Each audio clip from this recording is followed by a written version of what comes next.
Keeley. Welcome to this Consumers Advancing Patient Safety webinar on patient and family, or as you'll hear throughout this event, person and family engagement in the Partnership for Patients, HEN, which is Hospital Engagement Network 2.0.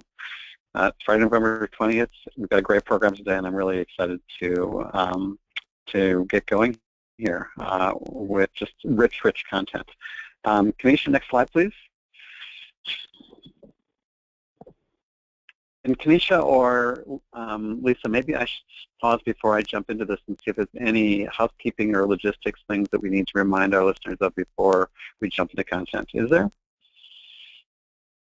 We'd like to ask all the presenters to please mute when they're not talking.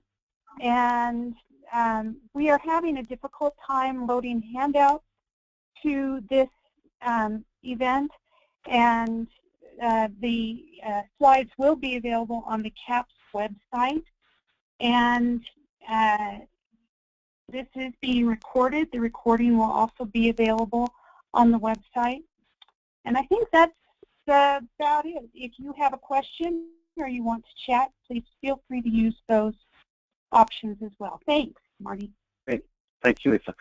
And Kanisha, if we can go back to the picture of that old man on the earlier slide, that is me.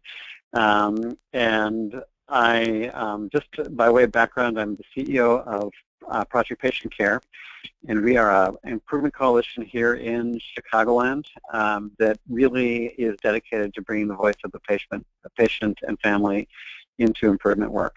I'm also a founder of Consumers Advancing Patient Safety and currently serve on its board. Next slide, please.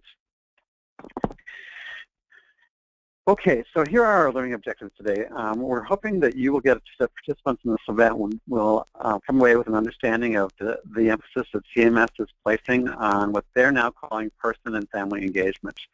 So they are adopting that term in a big way. They're going to be signaling this in a number of different programs and announcements over the course of the next few months. They're connecting it up to other CMS strategies on quality and safety. But the shift to person and family engagement is really meant to signal that there are some people who interface and engage with healthcare providers in the healthcare system but don't see themselves as patients. So they might be preparing to be a patient. They might be the residents of a long-term care facility, but not getting a lot of regular medical care. So the term is broadening, and I think it's a powerful message from CMS. I'm actually happy to see this signal from them, although it is going to cause some confusion and already has. So that's our first objective, is just to get into where CMS is going with person and family engagement. Second objective is that the HEN 2.0, Hospital Engagement Network, second chapter of the Partnership for Patients is now underway. There are real incentives for the HENs to continue to robustly engage persons and families as part of their improvement work. There is a very demanding contract with Tom Workman's organization, the American Institute for Research, to support the HENs and build the network. So there's going to be a lot of action over the course of the next year. It's going to be a very fast-moving event. So we'll bring you up to speed on that.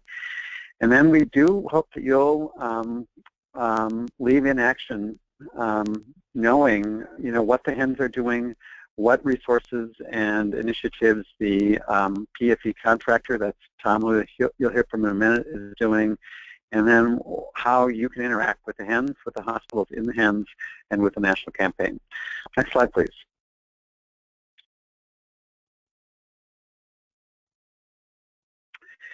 This is a definition that CMS floated in a webinar a couple of weeks ago. And this was a webinar about their overall person and family engagement strategy. We honestly don't know how final this is or how draft this is. It's part of an overall planning process that's bigger than the Partnership for Patients.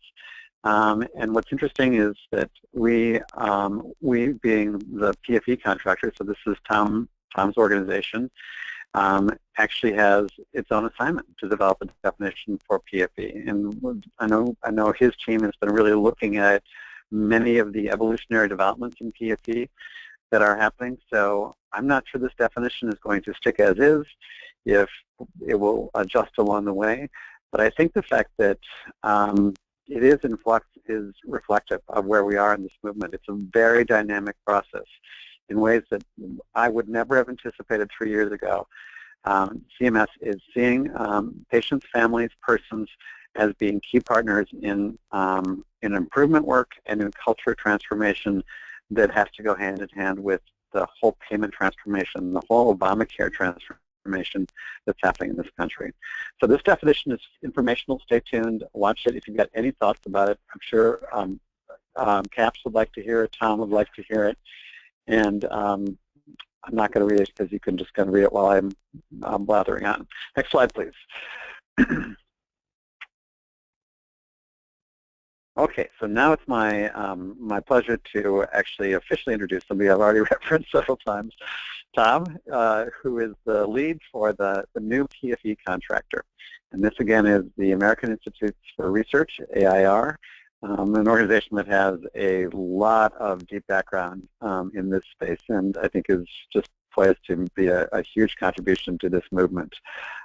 So Tom, I'm going to turn this over to you, but we're so excited to be working with you.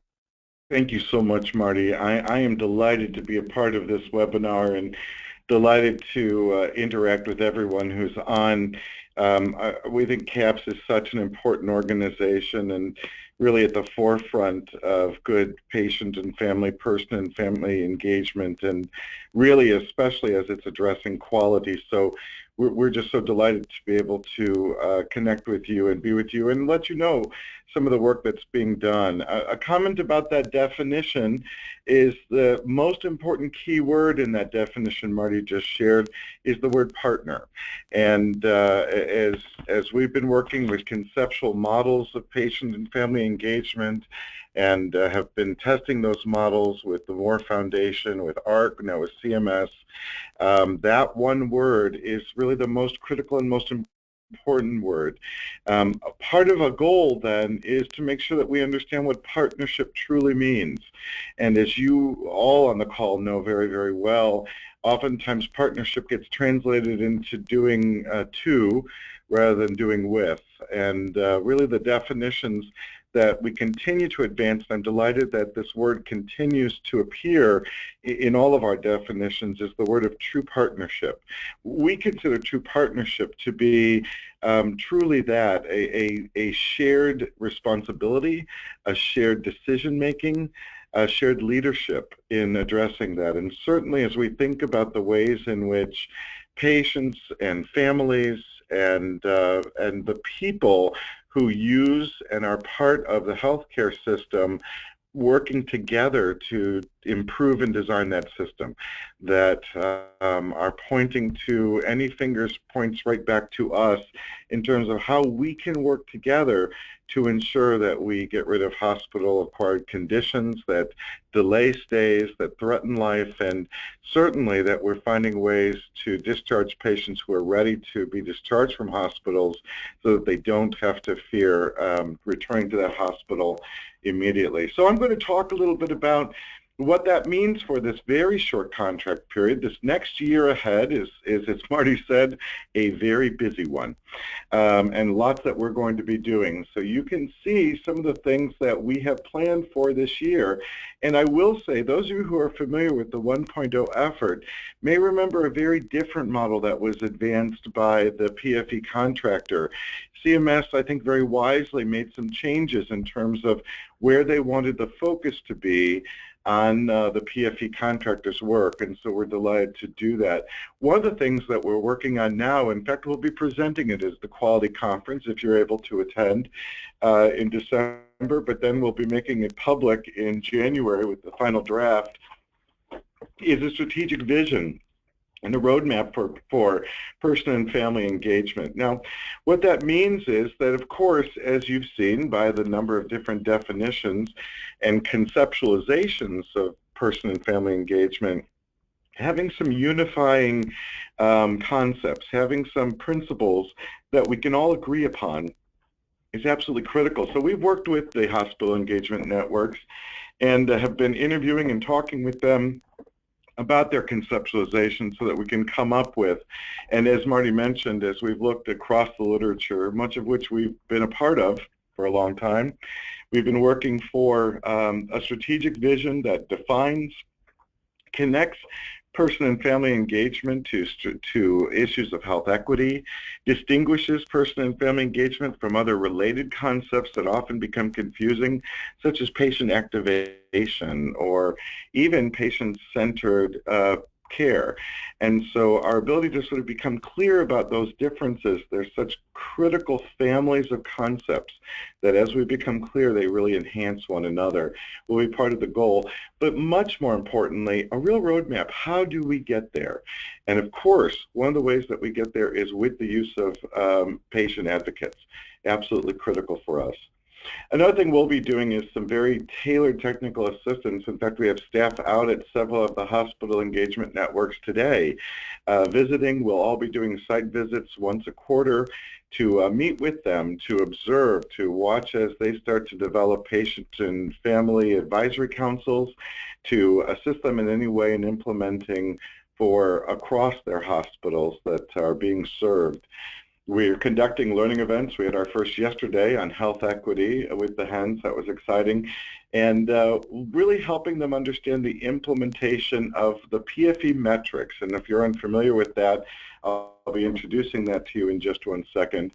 Also thinking very importantly about sustainability. That as we've spent so much energy, as you know, just trying to set up the structures that enable hospitals to engage persons and families, we now have to think about how we can keep those things running and how those things become integrated as day-to-day practice so that we're actually developing a culture where patients are always engaged and families are always engaged across those healthcare settings, and that we are achieving, as you'll hear from one of our speakers in a moment, truly patient-centered care. One of the things that we're doing towards that end is a public dashboard that we'll be setting up. We're in the process of designing now that will literally show all the PFE activities across all of the HENs and their hospitals.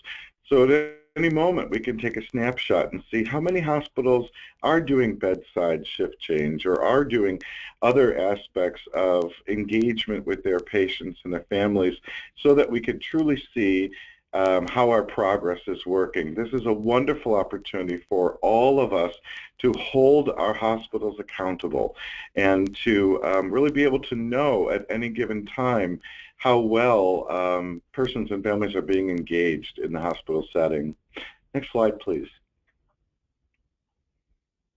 So I want to talk for a second about what the strategic vision roadmap really is. And I mentioned to you it'll have definitions and core principles of person and family engagement, and a word about that languaging, as Marty said, I think we need to have continuing conversations about what the best language is for us in describing PFE and whether we use patients, whether we use persons, in what settings, in what context, whether we use families or we use caregivers, in what settings and what context.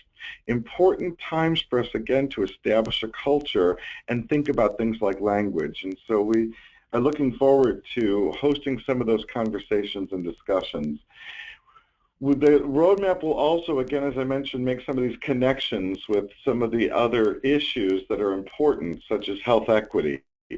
And to us, that means that our person and family engagement that occurs in any given hospital has to reflect the diversity of the community. In other words, we should see in representatives who are on patient and family advisory councils, or representatives who are sitting at the hospital board level, representatives who are working in any aspect of hospital governance or hospital policy and procedure, reflect the community themselves. We know that the patients who are being served by the hospital already reflect the community. But how well have we helped that hospital train itself and design itself so that they're truly engaging those of different languages, of different ethnicities or cultures, of different value systems, of different beliefs, and certainly of different health literacy levels. We'll actually be turning in this roadmap to a set of 6 specific strategies that will enable successful implementation of PFE activities. And we had a little bit of a head start on this as we convened a very large group of individuals 2 years ago to create the Patient and Family Engagement Roadmap that was funded by the Gordon and Betty Moore Foundation. And this roadmap is being adapted so that we can create a very specific PFP roadmap that helps us sort of build the pathways towards accomplishing the specific patient and family or person and family engagement goals and metrics that are part of PFP.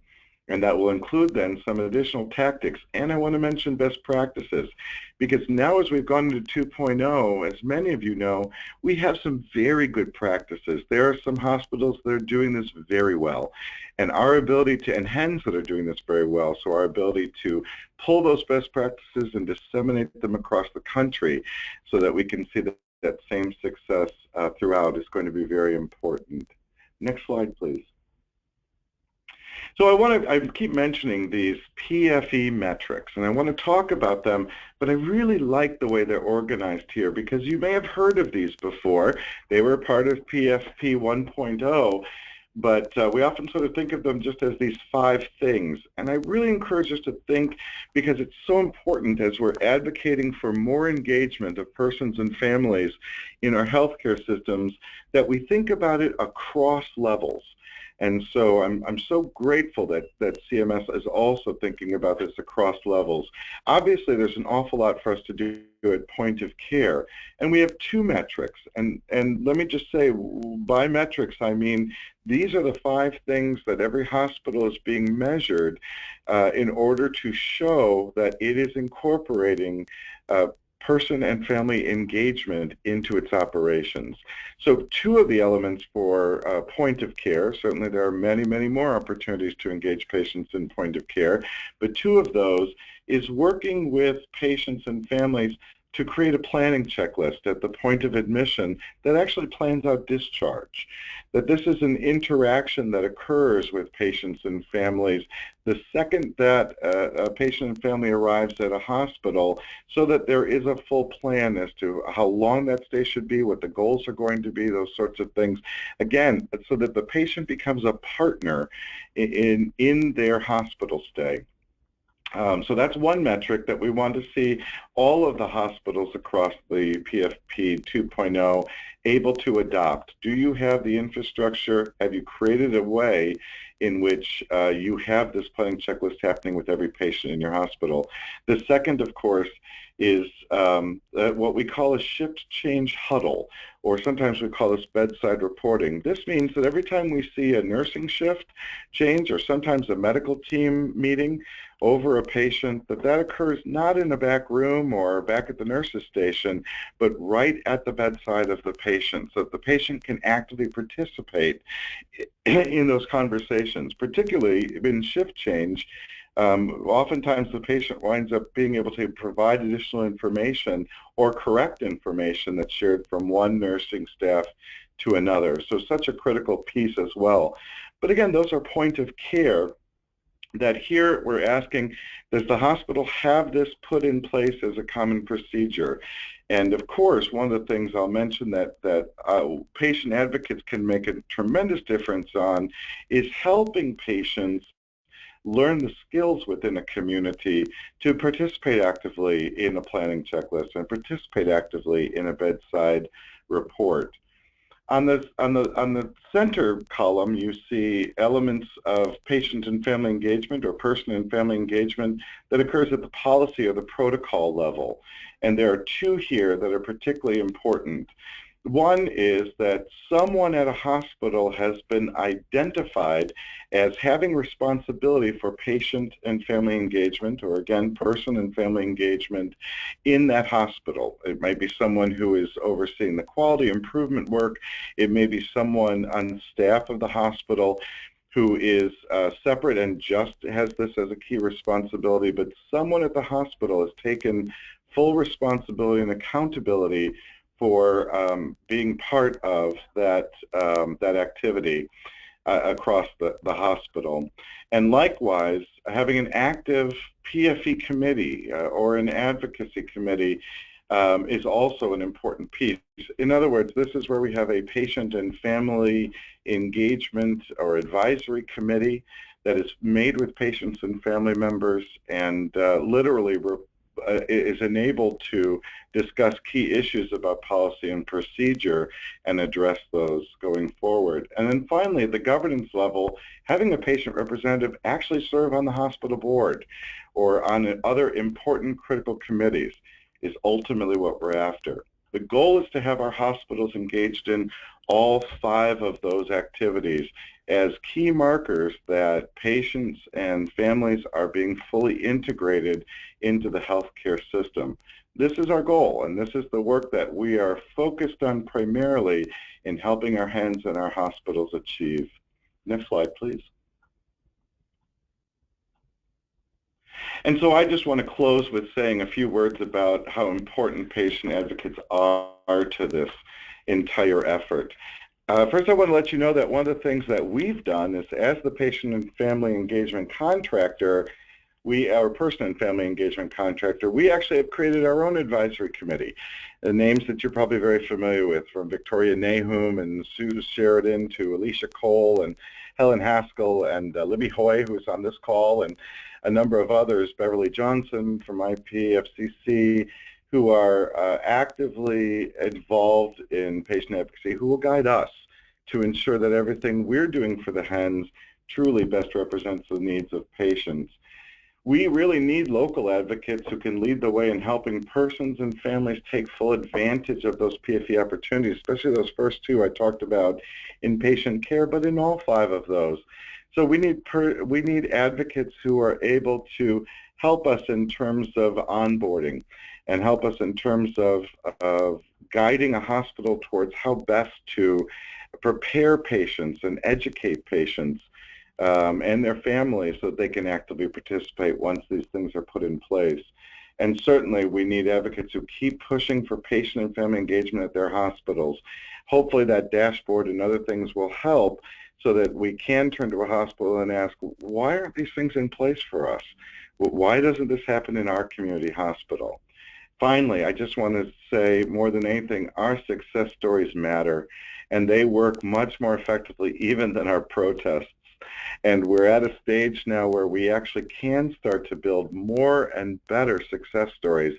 So as those come forward, if there's something as simple as how a bedside shift change made a difference for a patient or for their family, or how having a PFAC made all the difference for the way a hospital moved forward, those stories matter. So the more we can collect them and the more we can share them, the better we'll be.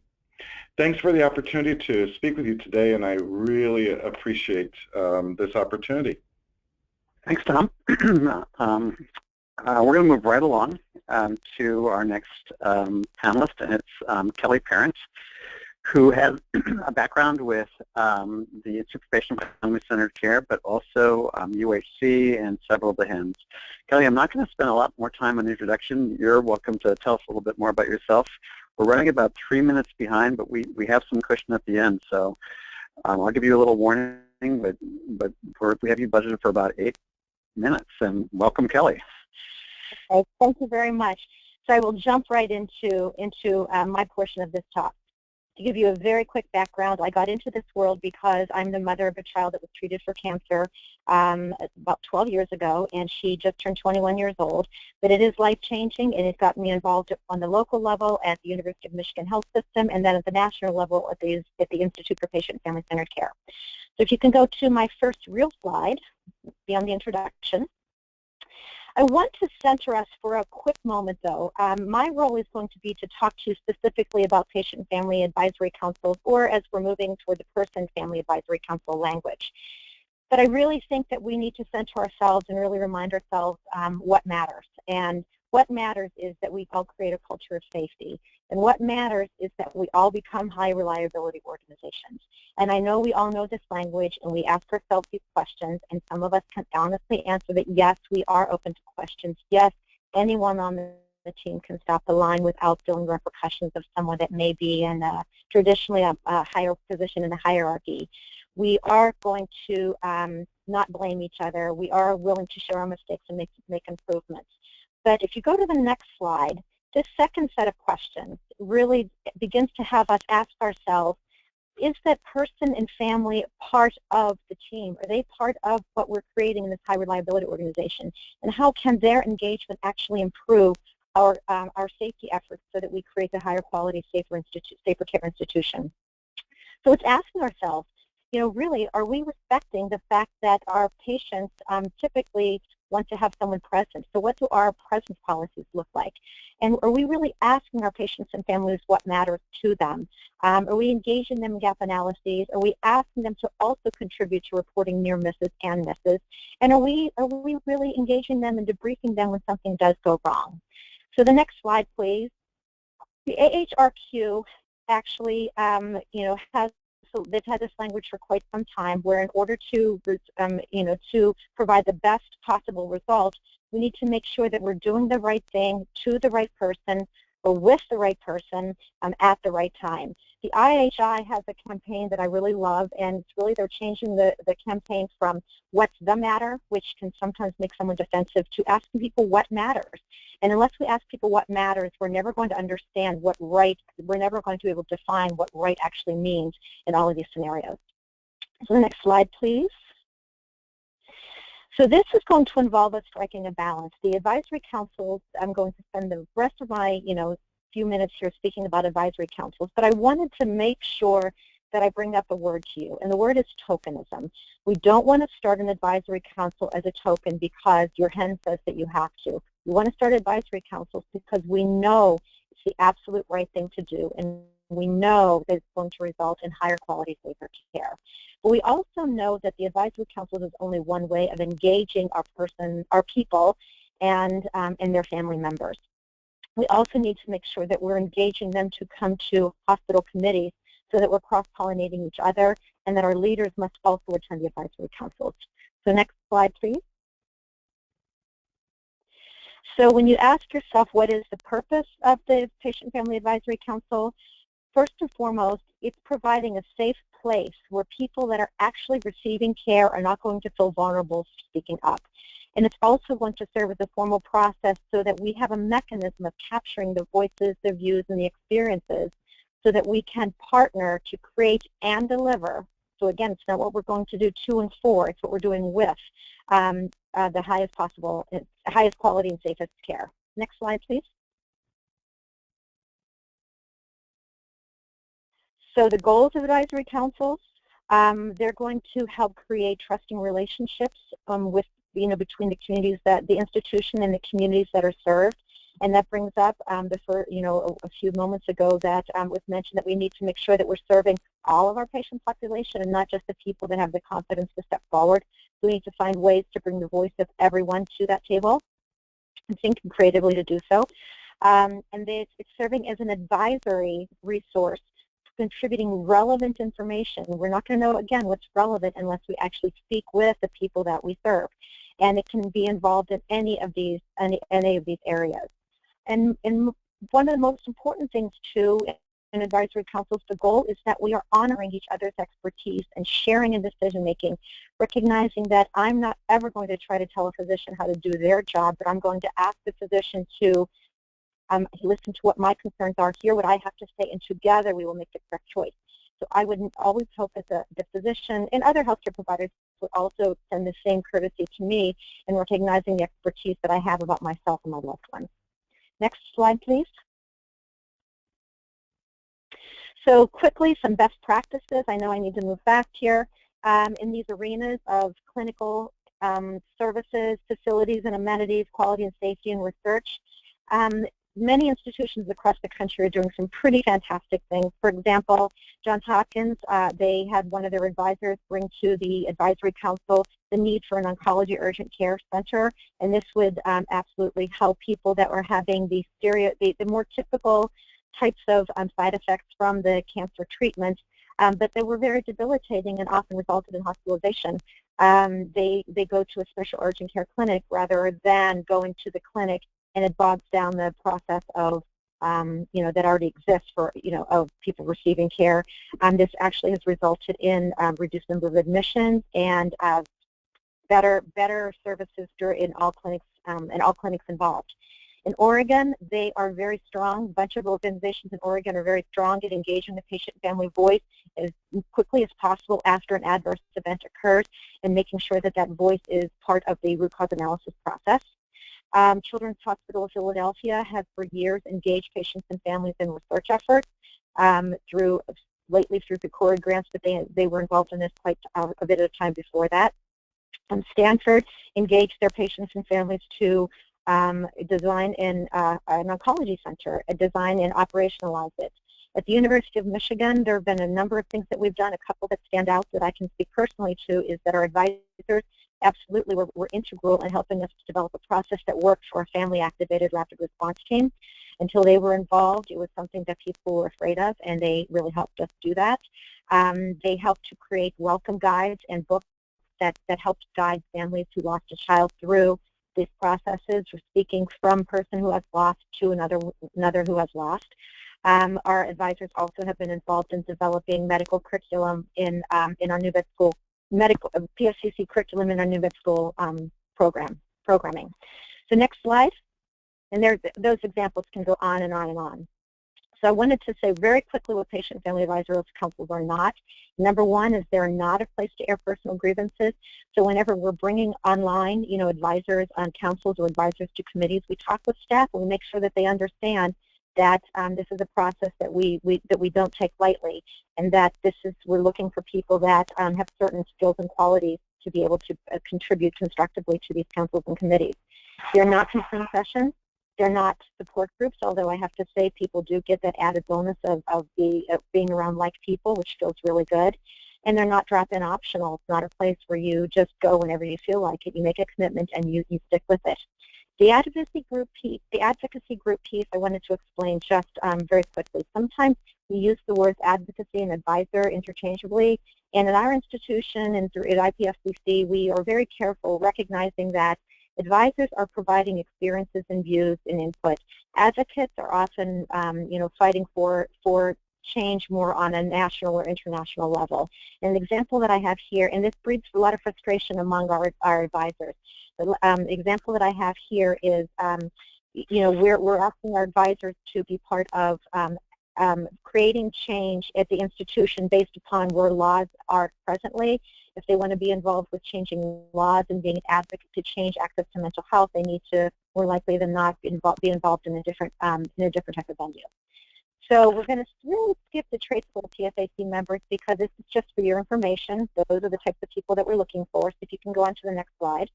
Kelly, I do need to prompt you to wrap up very quickly if you can.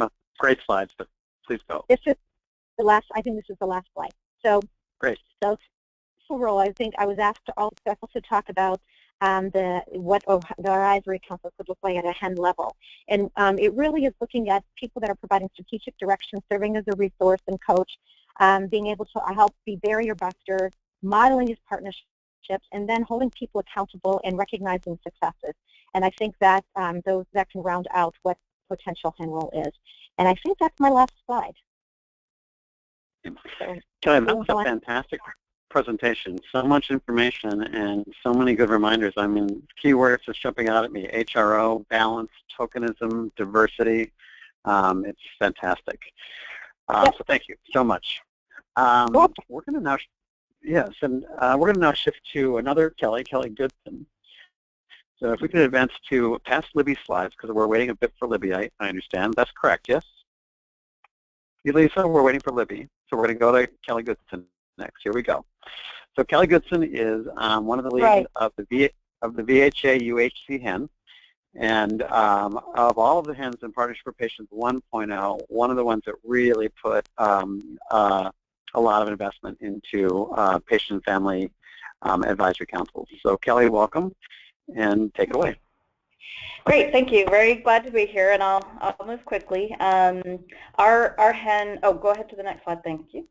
Our HEN focused on implementing patient and family councils, as Marty said, which gets to the metric number 4, that Tom discussed, which focuses on involving patients and families in hospital councils and committees. So to do that, we partnered with H2PI, which is made up of Armando and Victoria Nahum, with Marty and Dr. Tim McDonald. We did that in HEN 1.0, and we'll do so again in HEN 2.0 to help our hospitals in our HEN that do not have PFACs implement PFACs.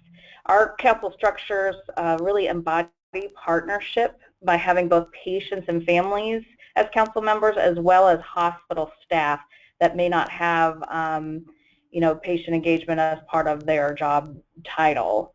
And we build these councils and squarely assign their purpose to focus on safety and quality. And we chose to focus our efforts, our HEN efforts here, because of the importance of these councils and the difficulty that hospitals can have in implementing these councils. It really takes solid leadership commitment to begin this journey, and it does take time. Often hospitals don't know where to start.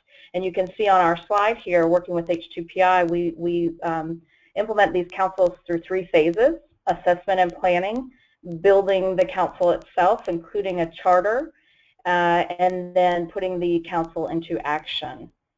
So next slide.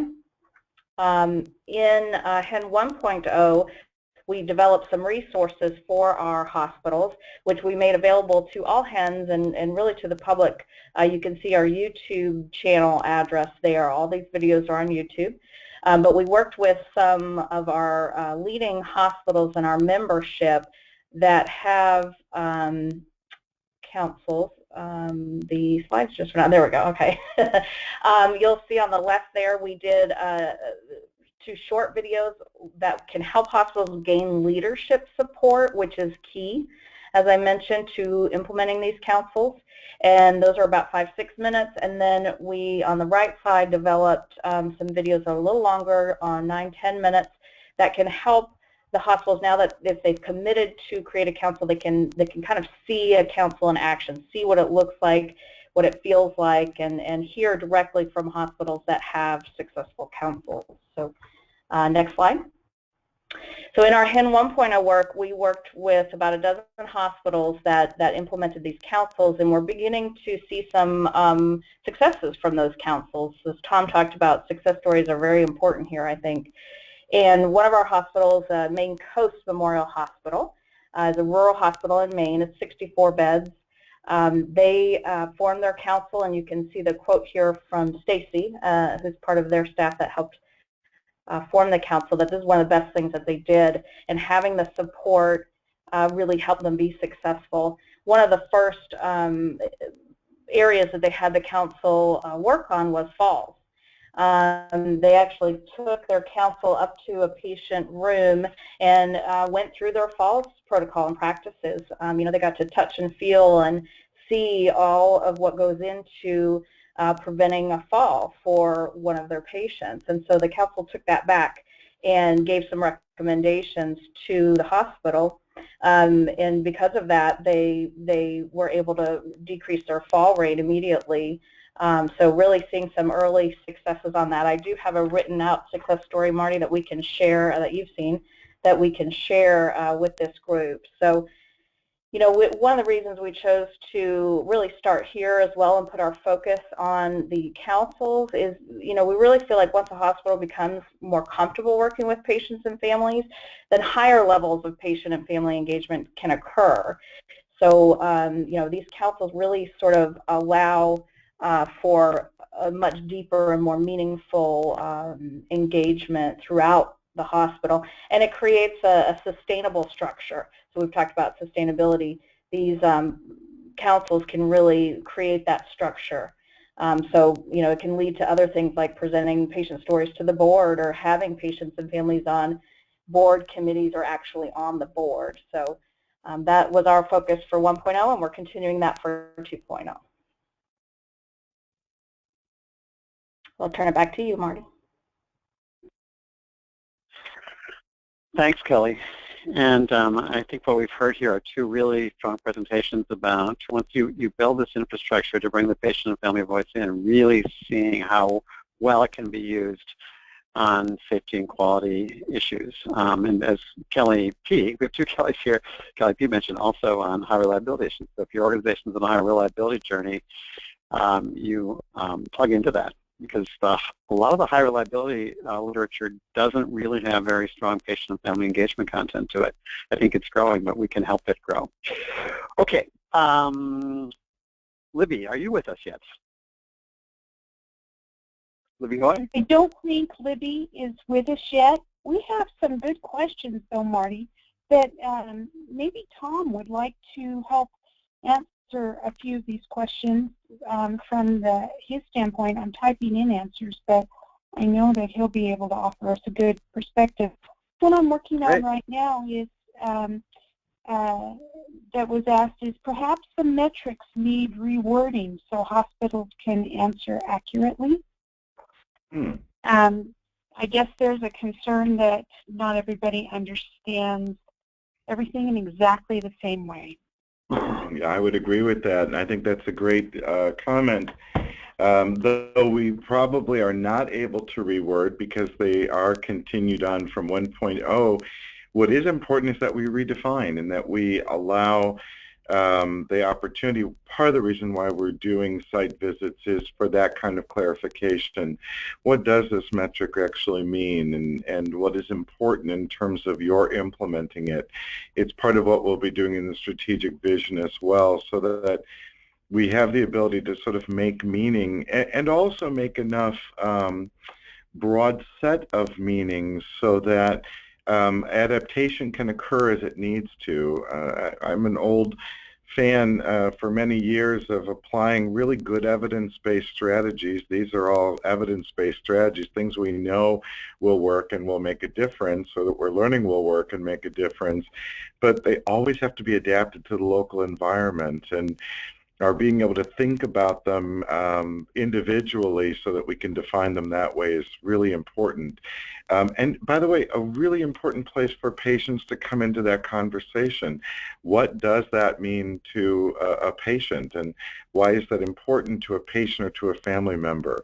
And so important that a PFAC, as we've been talking about them this last hour, has the opportunity to really help in the interpretation of what does this metric mean for this hospital, and how should we best interpret it based on our needs. I'm wondering if the two Kellys may want to comment on that too. Kelly Goodson, you must be hearing this from your hospitals too, asking for some guidance about it. And Kelly P., I know you worked with some HENs as well, so what do you think? Yeah, I think particularly the first metric can be confusing to hospitals, and some hospitals take it quite literally versus really what the intent of the measure is. So we have heard that in our HEN, and we try and talk through that with them, and when they tell us their process, we can help them work through that if that really does apply for those metrics. But it's a long process because it can sometimes be a one-on-one discussion with the hospital. Yep. Kelly P., do you have any thought on this? I don't have much to add other than to just say that I think that each institution and the uniqueness that each brings, you really have to work individually with each one and tweak things so that it makes sense for them, because if it doesn't make sense for them, they're not going to remain engaged. And so we can't just create it and then expect it to just run itself. Yeah. So Kelly, you do actually raise a really good point, because these metrics, when they were developed by CMS and implemented, they were left intentionally vague just for the reason that Kelly P.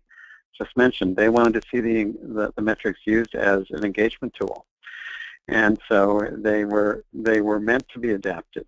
And then we've, no good deed goes unpunished. So we've heard from some HENs who said, you know what, we need more consistency, and we know some HENs added more definitional language as they implemented in their HENs because they wanted to be able to compare from hospital to hospital. So I don't know, Tom, if we're getting any feedback. I know in general the measurement in HEN 2.0 is being tightened over some of the looseness that was allowed in the first one, but I'm not sure if you're having any discussion with the PFE with CMS about that yet. Are we? Yes, we are, but I think as we're collecting right now, those are so many of the conversations we're having with the hens right now in these first initial visits and phone calls, is to get a sense about where those interpretations lie and what some of that bandwidth might be. So I think as we continue to explore that, we'll continue to communicate with CMS about it. Okay, and Tom and his team.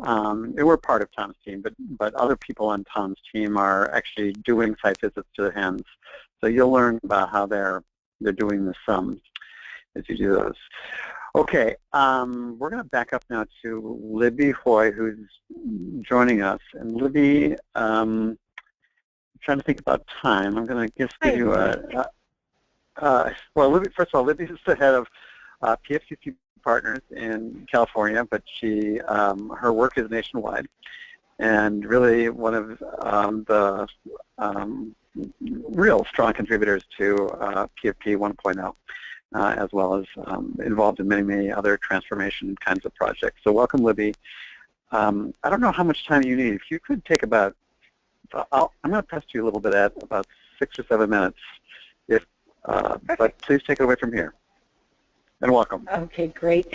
Thank you so much, and thank you, Marty and Tom and everyone for asking me onto this webinar. I'm really excited about that because I think it just speaks to the level of collaboration going on nationally, and you know, the idea of safety being an area of non-compete. I think patient-family engagement right alongside it is an area of non-compete. It's really more about building a community and learning from one another as we move forward on this journey.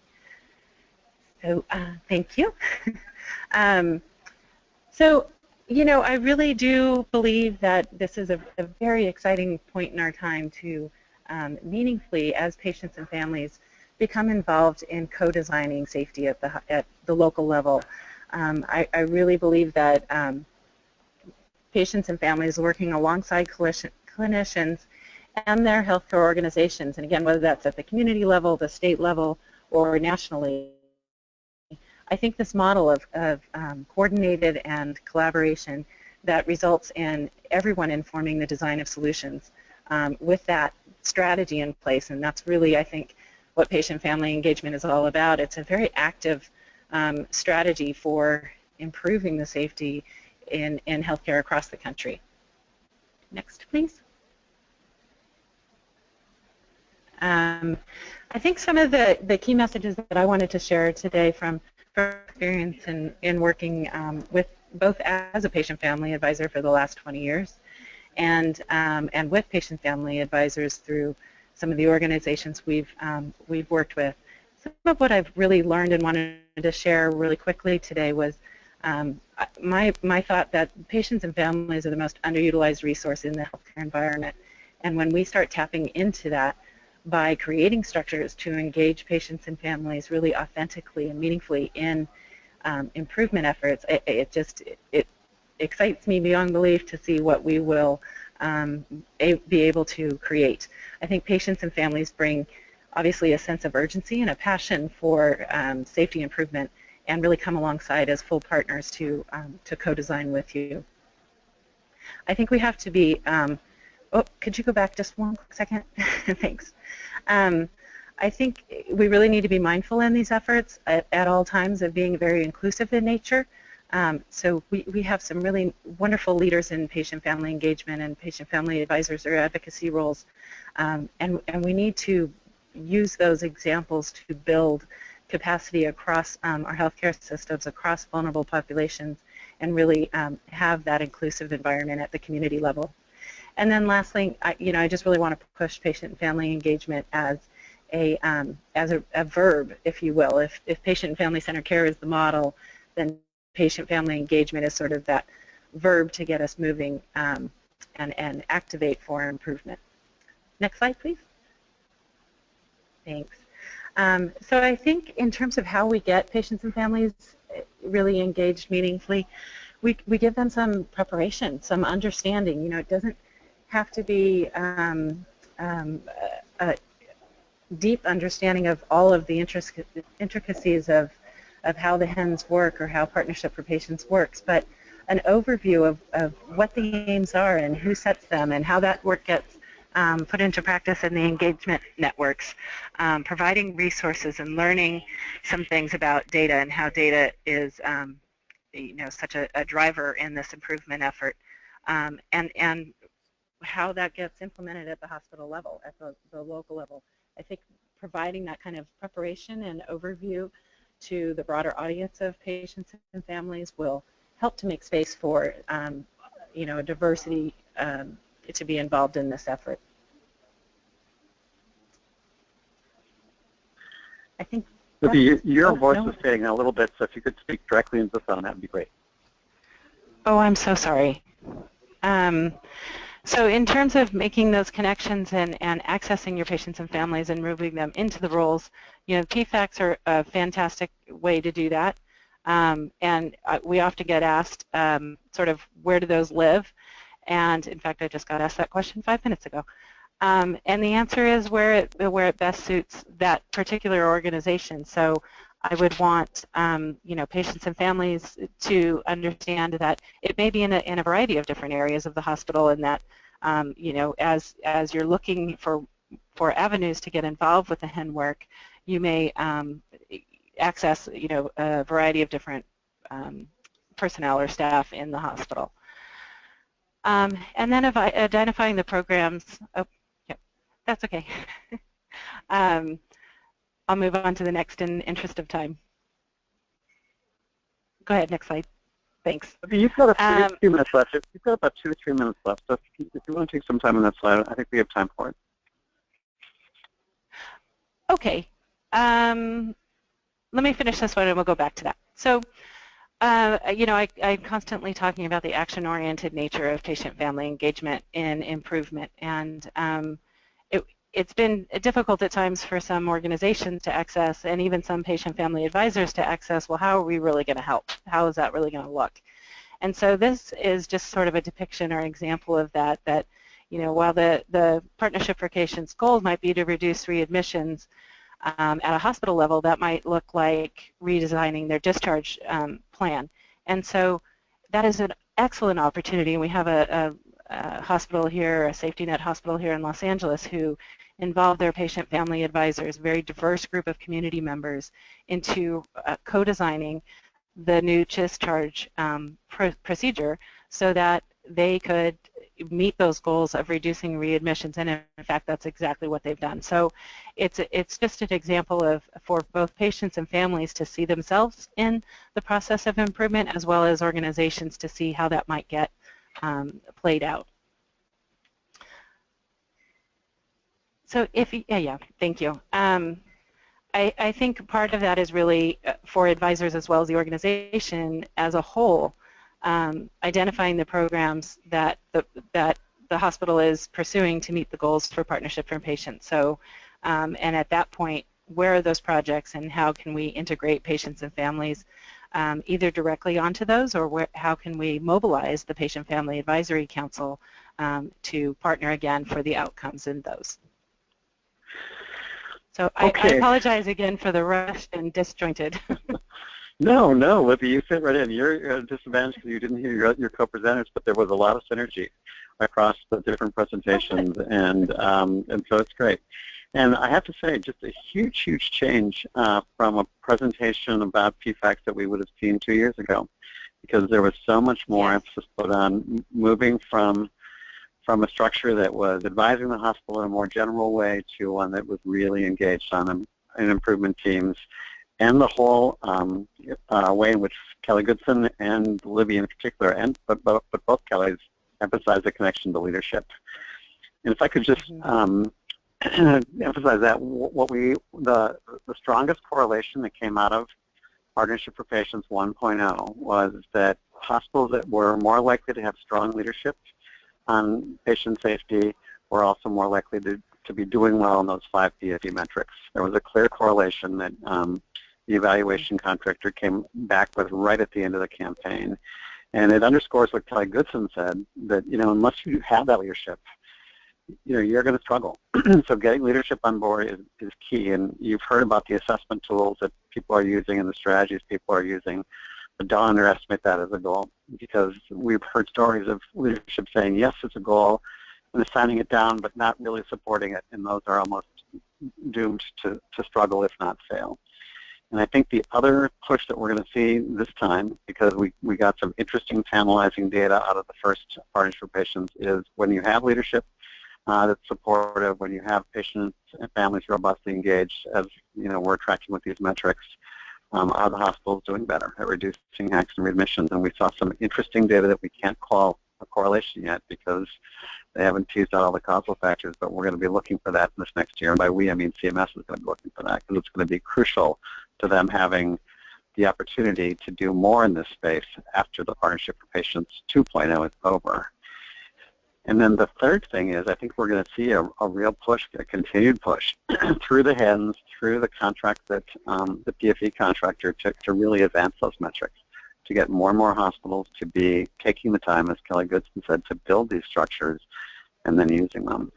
So that's really what the race is going to be about for the next year, the pressure, the expectations, the opportunities that we're going to have to really move engagement forward. Okay. So I'm going to turn this back over to you, Lisa. I think we've got a couple of minutes. Do you have housekeeping things to do or announcements to make, or should we use the last 5 minutes for discussion? So the best way to handle discussion will probably be for you to chat in your question, because we have a high of 70, 80 people on our lines, and so if we unmute everybody, that could be a little bit interesting. So if you have a question, could you type it in the chat box? Do you see where that is? Or you can ask a question. So let me just say, one of the questions we just got from Michael Farrell is there any role a state medical board can play to support PFE efforts? And I don't think we've had that one asked before. That's a great question. Marty? Yep. So what I'm hearing is that HENs, especially the HENs that have kind of a statewide presence, so VHA and UHC have a national presence, but we know, for example, the Iowa HEN is in dialogue with state leaders about establishing a statewide PFAC, which I thought was really exciting.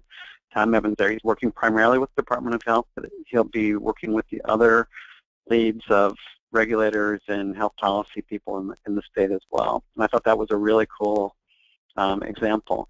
I think there are other roles that state boards could play. Michael, so it's a great question. Maybe you can help us define what that is. But look for opportunities to partner with these statewide initiatives. If it's happening in Iowa, it could be happening elsewhere and we just haven't surfaced it yet. Or, we can learn from Iowa and we can try to get this to happen elsewhere. I think it's a great idea. Anyone else want to comment on Michael's question? Okay. Maybe Tom, I was just going to say, there. Go ahead. Oh, sorry. No, please go. I would just encourage the person who asked the question to, check in, get involved, and yeah, the answer I think is yes. There's a way for everyone to be involved, and so what that is may need to be designed more closely with your state effort, but the answer is yes, I think. And Michael, we know that there's a real strong signal coming from CMS that PFACs could be a good idea in many different settings. So we're seeing QIOs building PFACs. Libby's actually very involved in that work.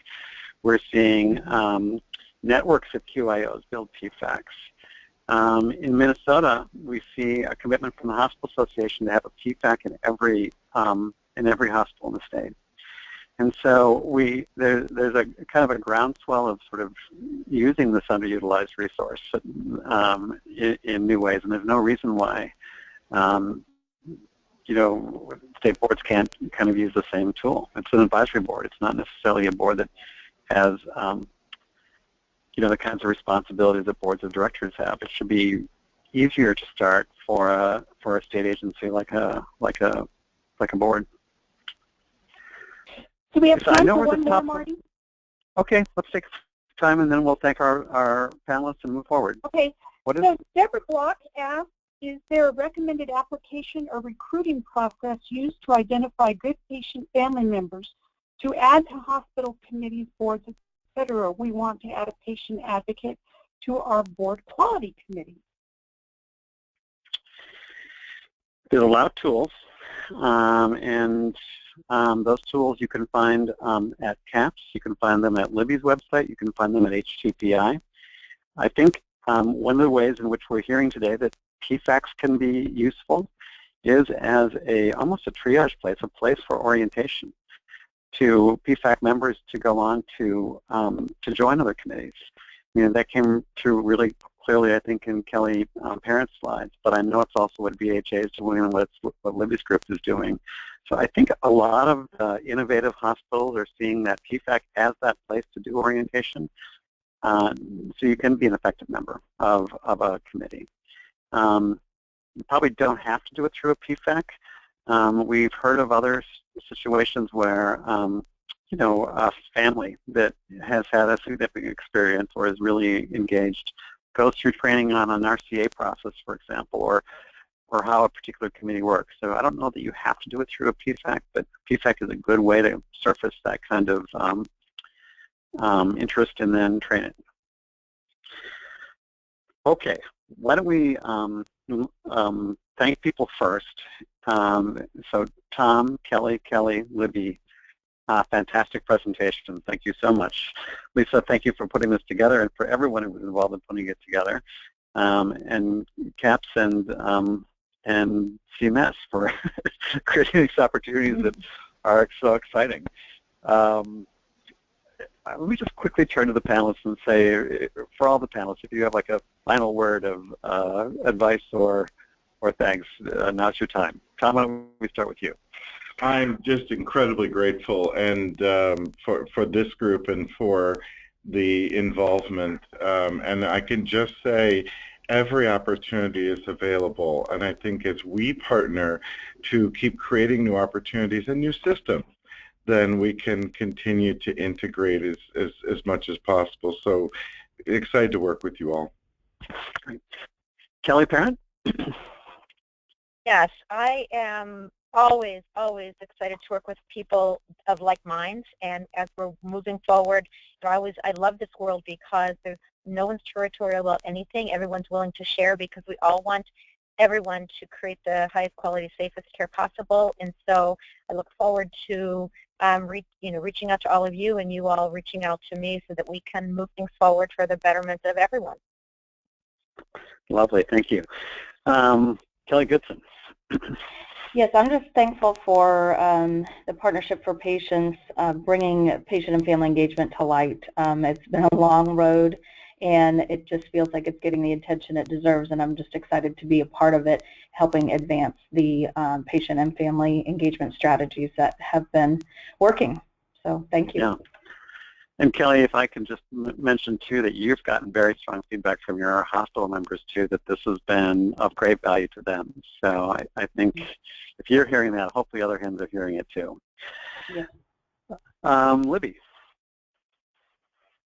So I would just say, sure. I'll always take a chance to talk because I'm just very passionate about this stuff. But I will echo what everybody else has said, which is the gratitude and the open door that Partnership for Patients is providing for us to move patient-family engagement forward. And to everybody on the call, I would say, start today, start now, start a conversation. And nothing has to be perfect, but we just start, and we grow together, we learn together. And I'm just excited to be a resource and to learn with all of you along the way. Great.